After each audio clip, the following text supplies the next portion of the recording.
You know what I mean, son? Last video of the day, son.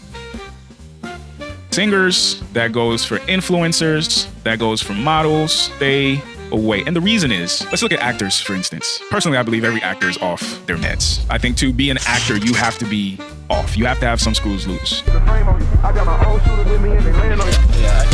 Situations like Heath Ledger, where he got so enamored and so involved in the character that killed him. We've seen actors who are known for method acting where like they embody that character even in real life and they get lost in that character. To be a good actor, you have to be insane. You have to be borderline bipolar because you have to not only maintain who you are, whatever who you are is, you have to be able to literally step in other people's skin. Whether it's a person that's actually existed, like let's say you're playing a historical figure, or whether it's a fictitious character, you have to be able to articulate their fears, their concerns, their wants. And personally, I don't think normal people can do that. At least do that well. I pity the fool. Thank you. That's enough. We'll call you. Thank you for the opportunity.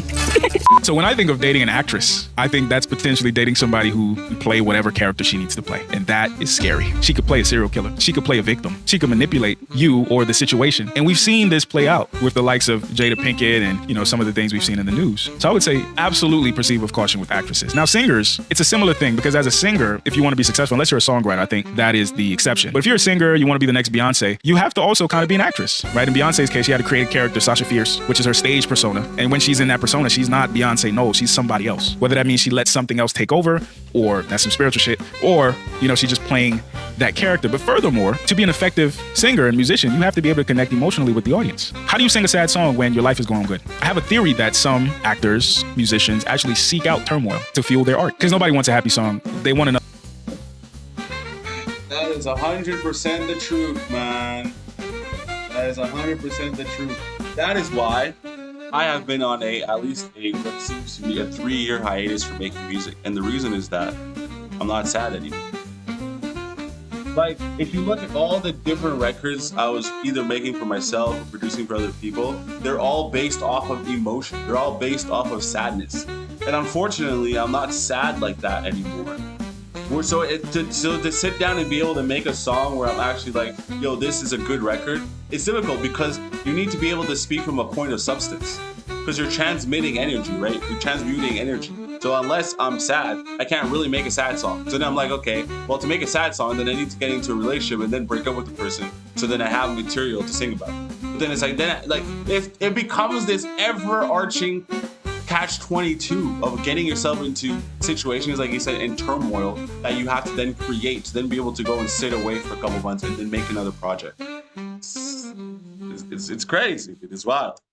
Another heartbreak song. So subconsciously or consciously, if I want to be a successful singer, I have to seek heartbreak so I can really method act and I can really embody this emotion to connect with my audience. So again, if you're looking for a serious partner and potential mother to your children, I would stray away from especially those two categories. Influencers are a close second. And I want to make a special acknowledgement of influencers who call themselves male advocates. Don't trust the motherfuckers. Because it kind of goes back to the women who I only get along with men.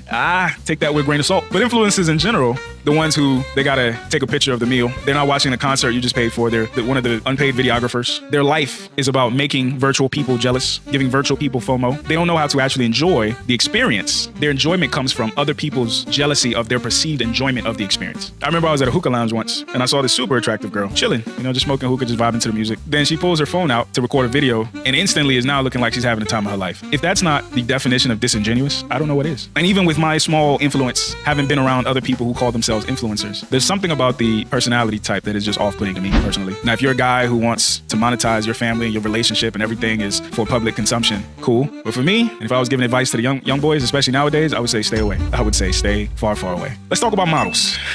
And this is difficult because as men, we, for biological reasons, for status reasons, for ego reasons, want to capture the most beautiful woman that we can find. I would submit to you that if a woman is over an 8, proceed with caution. Proceed with extreme caution. Sounds personal to me. I can't do this, homie.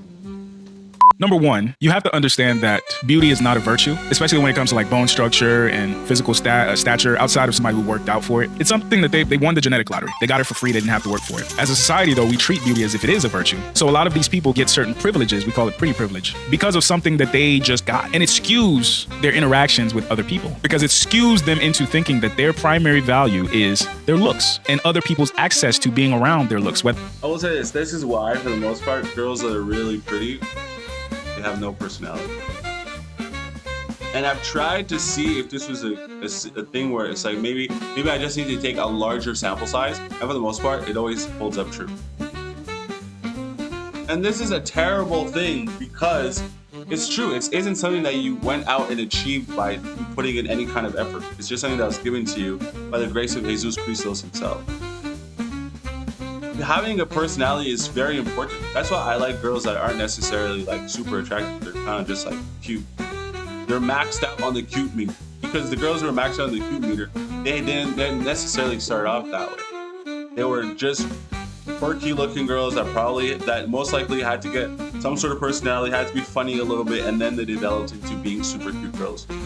I'm just telling you. And I'm trying to figure out, do not date nurses, yellow flags. Okay, so I guess we're working our way up to why you should not date nurses by going through all these different type of character types. All right, fine.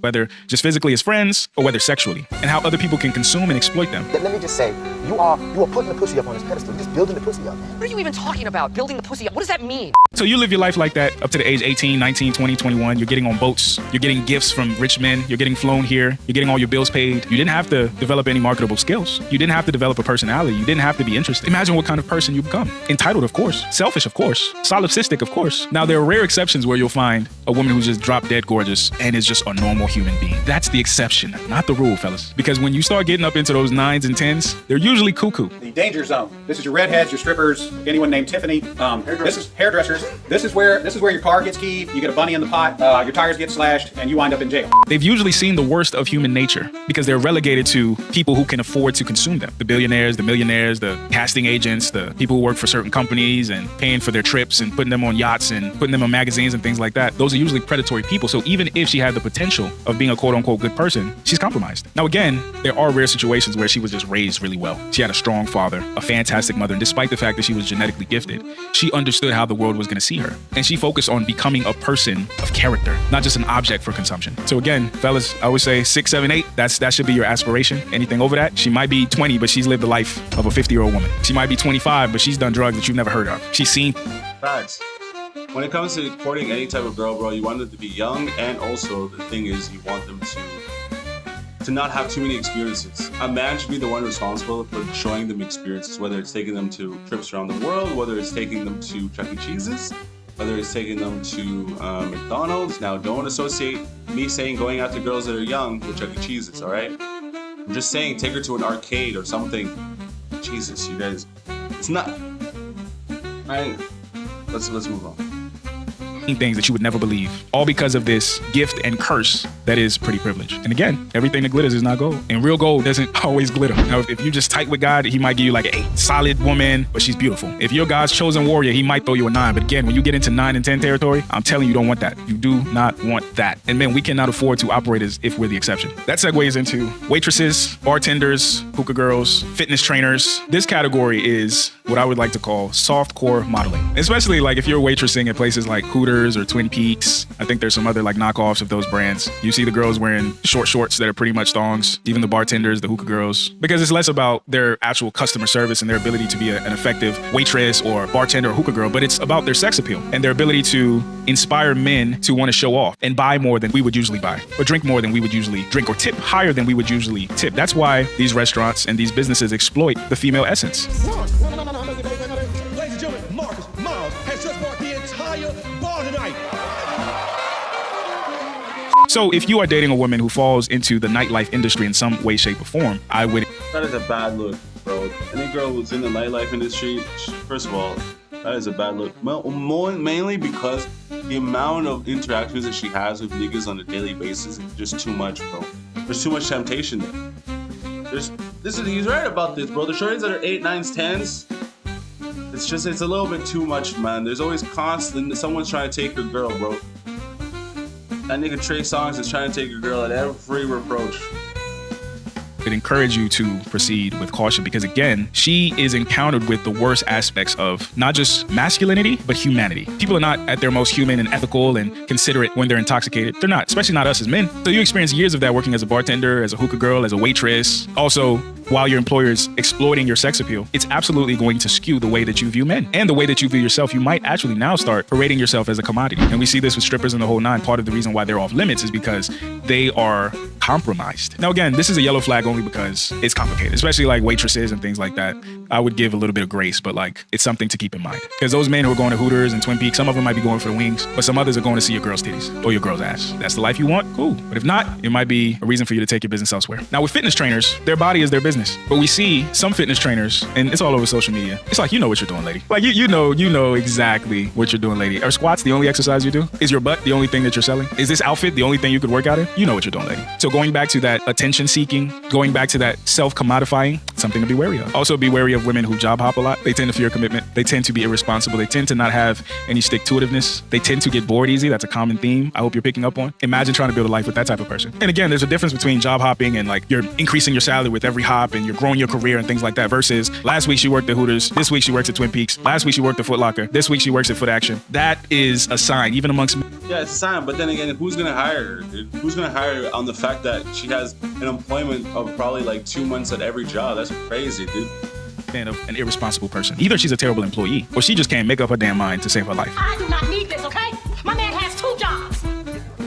Nurses make the list of female professions to avoid a lot amongst male circles. And I actually have female friends who are nurses who actually confirm these things, especially like travel nurses. First of all, they say that medical professionals are very promiscuous, more promiscuous than we would think. They're also very unhealthy, ironically. But just like Grey's Anatomy, there's a lot more sex that happens in hospitals than we realize. Some people are doing 48-hour shifts. They're seeing their coworkers every day. They sleep at work and the whole nine stuff happens. And I think when you also combine that with like the nurse archetype, which is somebody who is deeply nurturing, sees themselves deeply as a healer, shout out to Jada Pinkett, they might associate their sexual energy with their healing ability as well. Just something to think about. A new study shows that nurses are more likely to cheat on their spouses than athletes and even musicians. This is according to the survey done by the dating app Ashley Madison. And Ashley Madison, of course, is an app for cheating spouses. Also, I've seen that some men have complained that when their girl became a nurse and she started making a certain amount of money, she no longer respected him. She started talking to him any kind of way, combined with the stress that she's getting from work and all that. So if you are planning on dating a medical professional, and medical professionals, especially doctors, nurses, they'll tell you these things. It's not a walk in the park. And it's incumbent upon us to be at least cognizant of some of these things so we're not anticipating La La Land. Next category, hairdressers, cosmetologists. For whatever reason, these professions tend to house a lot of women who consider themselves empaths, whether because a lot of their job involves talking to their clients, whether because, again, that nurturing nature, making somebody look good is part of rehabilitating that person. And in my opinion, empaths tend to be really irresponsible people because they don't think about outcomes as much as healing. They end up with the shitty dudes because they're trying to heal them. They end up accumulating a whole bunch of trauma because they think that their job is to soak up all the negativity of the world, and God has tasked them with this duty, and they just hold it for themselves. And again, you see those personality types in hairdressers and cosmetologists. And often, those professions weren't their first choice. It was a fallback. It was, I wasn't good at school. The thing that I really wanted to do, I failed at it, but I always knew how to do hair. I always knew how to do makeup. And now I've been able to build a business for myself, which is good, which is resourceful. However, you find certain consistencies in the personality types of women who fall into these professions. They tend to be involved in drama a lot. And women who might be listening, talk to your hairdresser. She's been through some shit. She's saying some shit. She's going through some shit right now. She always has a story. Let's conclude the video by saying this. The hairdressers are the worst. As bad as nurses, no, I think nurses are the number one. But the hairdressers will do this. If she is doing some girl's hair and she notices that the girl is of equal to greater attractiveness than her, she will purposely mess that girl's hair up and then convince her that she got a good haircut. Now, is that somebody that you want to be cutting your hair? No. No, that's not. That's like the barber giving me a cul-de-sac and trying to convince me, yo, this is the latest trend right now, yot. Yot! This is the greatest trend right now, yot! You know what I mean? Stop. You guys are playing too many games.